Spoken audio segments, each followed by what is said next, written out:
If you read like Edward Burns, Cop Shot, like I wasn't around that era. Yeah. But, Queens was like, you know what I'm saying? The first place where undercover cop like actually got shot if you read the Edward Burns story. He wasn't even he wasn't undercover. He was plain clothes. He was actually Well, he uniformed. He was a uniformed cop. They made undercovers because of that situation right there. So like everybody just know the legends of, Baisley, 40. Yeah, Pappy Mason was the one that allegedly put that hit in. Put it like this: in the 80s, those were our heroes. Not just them though. Like niggas from my block, like True. Rest in peace, Dre. 50, like I said, he came out, he was 12, so he was around niggas at a young age. That was like, you know what I'm saying? Like, and then you had niggas, you had Black Just. Like, I was familiar with Fifth, Black Just. Preem, I see him, I really didn't know him.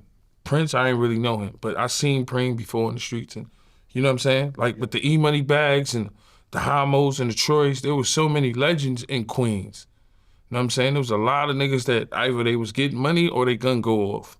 Same way as Brooklyn. That's just the way the streets is. And it's like that now. It might be even more worse. Cause, niggas be, 12 shooting, and it's fucked up, but, it's how the streets is.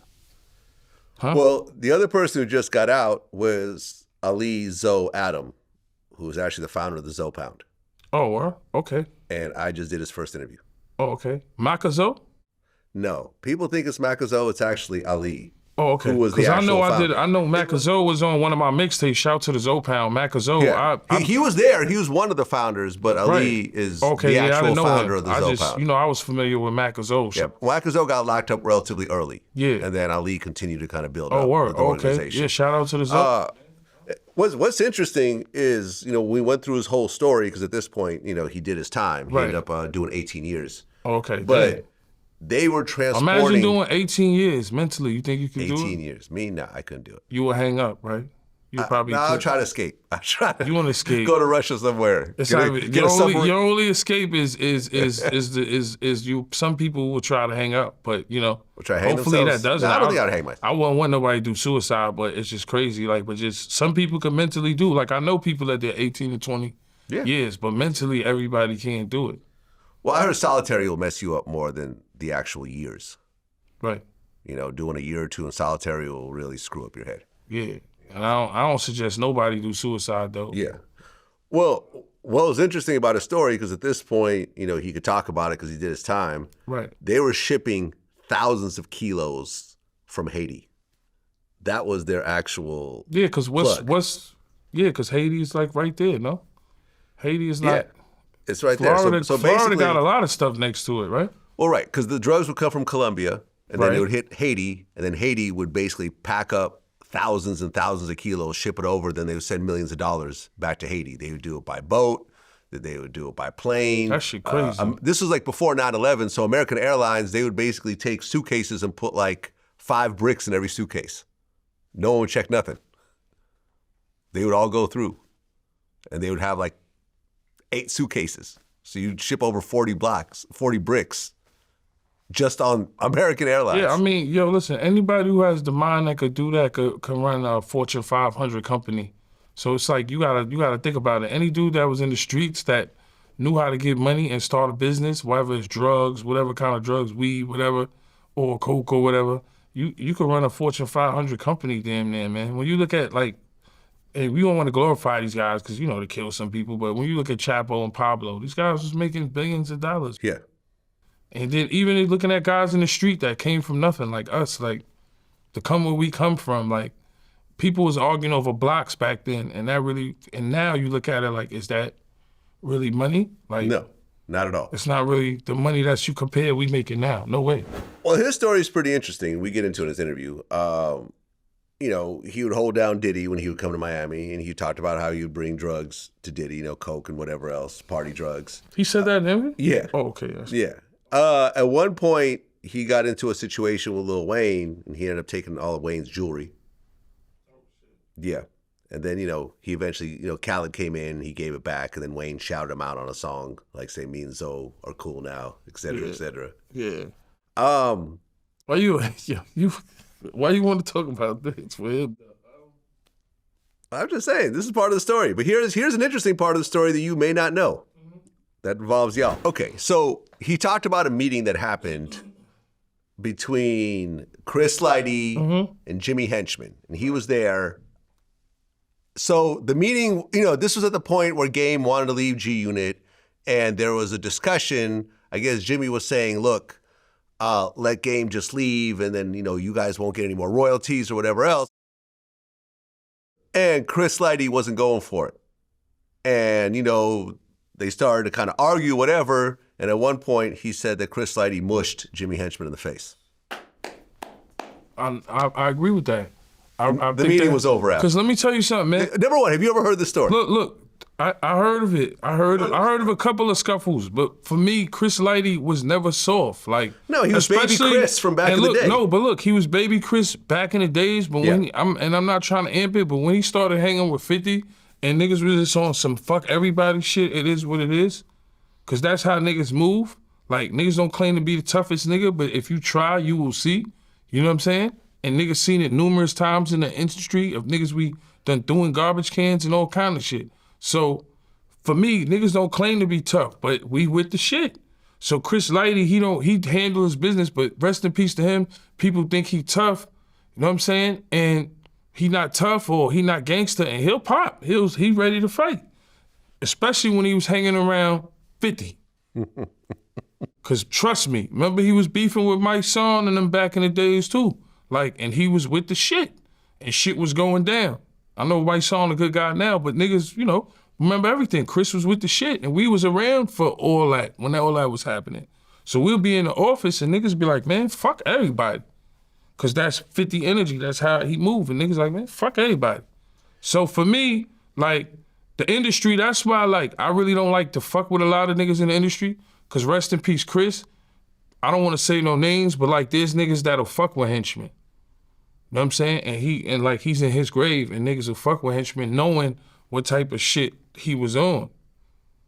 That's what I try to say. I never had no real smoke with Henchman. The whole smoke was really from Chris Lighty, because when Fifth went with Chris Lighty, you just inherited some kind of shit.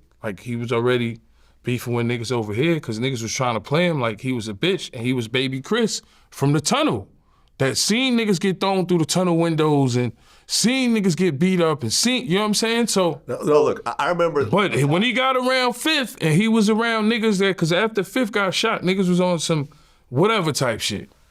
Look, I remember this one time I'd interviewed Busta Rhymes and we were kind of hanging out afterwards. And he had pulled up this picture of the Violators, the gang, the street. Yeah, I think I seen that on a documentary. Yeah.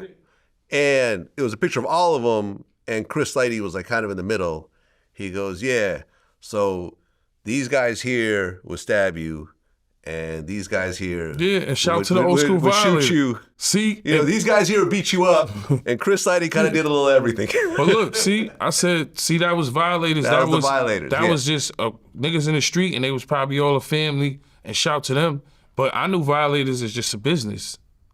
I come to the office, you'll see Mona Scott, you see Claudine, you see James Cruz, you see, what's my man? You see Brent, you see Do Love, you know what I'm saying, the intern. You see Yandy. Yandy was there. So for me, it was more of a business. Everybody there was working. You know what I'm saying? And who did have Chris Lighty? Everybody, let's keep it real.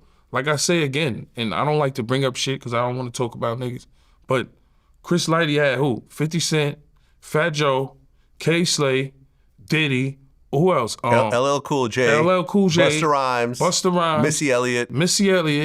And I'm sure I'm forgetting a bunch. So, Papoose was over there at one point. Papoose. Yeah. A lot of artists was over there. That was a 300 before 300. So when Henchman moved on the same block, and he had Game. Yeah. Who else he had? What's the Biggie guy from California? Sound like Biggie? Yeah. Gorilla Black. Didn't he have Akon at one point? Yeah, Akon, of course. Yeah, it was just, dude from Groove Theory. Yeah, just different dudes, and not saying nothing's wrong about them, but come on, Chris Lighty was the guy. Look at his portfolio. You know what I'm saying? It was a much bigger organization. He moved on the same block. So like I said, that shit was more inherited. Like, but it is what it is. Like, I don't take nothing back, whatever. So that mushing... But for the bitch-ass niggas that fuck with Henchman, that's what makes these niggas in the industry bitches. And that's why I don't fuck with niggas. And that's what 50 explained me from the beginning. Like, these niggas are bitches.